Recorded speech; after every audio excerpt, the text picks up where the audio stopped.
सटाणा शहरातील शेतकी संघाच्या जागेवर सुरू असलेले व्यापारी संकुलाचे बांधकाम बेकायदेशीर असल्याचा आरोप करीत त्याची चौकशी करावी, तसेच नगर परिषदेच्या थकीत करापोटी देण्याचे प्रस्तावित असलेले शेतकी संघाचे 10 प्लॉट परस्पर विक्री झाल्याची चौकशी करून ते नगर परिषदेला उपलब्ध करून द्यावेत, या मागण्यांसाठी माजी नगराध्यक्ष बाळासाहेब सोनवणे यांनी 15 ऑगस्ट पासून पालिकेच्या प्रवेशद्वारासमोर आमरण उपोषण सुरू केले आहे. सुहास पवार हेही त्यांच्या समवेत उपोषणाला बसले आहेत. शेतकी संघाच्या जागेवरील व्यापारी संकुलाचे बांधकाम नियमबाह्य असल्याचा आरोप उपोषणकर्त्यांनी केला आहे. या प्रकरणाची रीतसर चौकशी करून दोषींवर कारवाई करावी अशी त्यांची मागणी आहे. तसेच शेतकी संघाचे सुमारे 7500 सभासद असल्याचे सांगितले जात असताना सध्या केवळ 21 सभासद असल्याचे निदर्शनास येत असल्याचा दावा त्यांनी केला आहे. उर्वरित सभासद जाणीवपूर्वक रद्द करण्यात आले आहेत का, याचीही चौकशी करण्याची मागणी त्यांनी केली आहे. नगर परिषदेच्या थकीत करापोटी शेतकी संघाचे 10 प्लॉट नगर परिषदेला देण्याबाबत साठेखत झाले होते. मात्र हे प्लॉट परस्पर विक्री करून इतरांच्या नावे खरेदी झाल्याचा आरोप उपोषणकर्त्यांनी केला आहे. सदर व्यवहार रद्द करून 10 प्लॉट नगर परिषदेला उपलब्ध करून द्यावेत अशीही त्यांची मागणी आहे.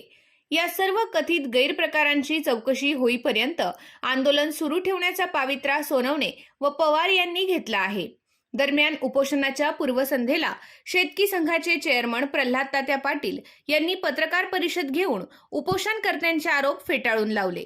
शेतकी संघाच्या जागेवर उभारण्यात येत असलेले व्यापारी संकुल शासकीय व निमशासकीय यंत्रणांच्या आवश्यक परवानग्या घेऊन तसेच संबंधित ठिकाणी ऑनलाईन चलन भरून कायद्याच्या चौकटीतच उभारले जात असल्याचा दावा त्यांनी केला. 10 प्लॉटच्या व्यवहाराबाबत न्यायालयात कायदेशीर लढाई सुरू असून हा विषय न्यायप्रविष्ट असल्याचे पाटील यांनी स्पष्ट केले. त्यामुळे या प्रकरणात वस्तुस्थिती न्यायालयीन प्रक्रियेतूनच स्पष्ट होईल अशी भूमिका त्यांनी मांडली. सभासद संख्येबाबतही पाटील यांनी उपोषणकर्त्यांच्या दाव्याला आक्षेप घेतला. शेतकी संघाचे केवळ 21 सभासद नसून शेतकरी सभासद 513 तर सोसायटी सदस्य 68 असल्याचे त्यांनी सांगितले. मयत सदस्यांच्या वारसांशी संपर्क साधून वाढीव शेअर्सची रक्कम देत सभासद संख्या वाढवण्याचे प्रयत्न करण्यात आले, मात्र त्यास अपेक्षित प्रतिसाद मिळाला नसल्याचेही त्यांनी स्पष्ट केले. आपल्या विद्यमान चेअरमन पदाच्या कार्यकाळाशी व्यापारी संकुलाव्यतिरिक्त उपोषणकर्त्यांनी उपस्थित केलेल्या इतर बाबींचा संबंध नसल्याचे सांगत उपोषणकर्त्यांच्या मागण्यांमध्ये तथ्य नसून त्या कायदेशीरदृष्ट्या ग्राह्य नसल्याचा दावा पाटील यांनी केला. एकीकडे व्यापारी संकुलाचे बांधकाम, प्लॉट व्यवहार आणि सभासद संख्येबाबत चौकशीची मागणी करीत सोनवणे व पवार यांनी आंदोलन सुरू केले आहे, तर दुसरीकडे संकुलाचे बांधकाम नियमांनुसारच सुरू असून प्लॉटचा विषय न्यायालयात प्रलंबित असल्याची भूमिका शेतकी संघाने घेतली आहे.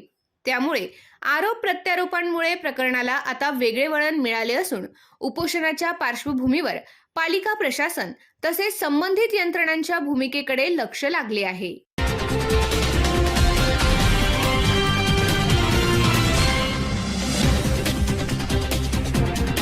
I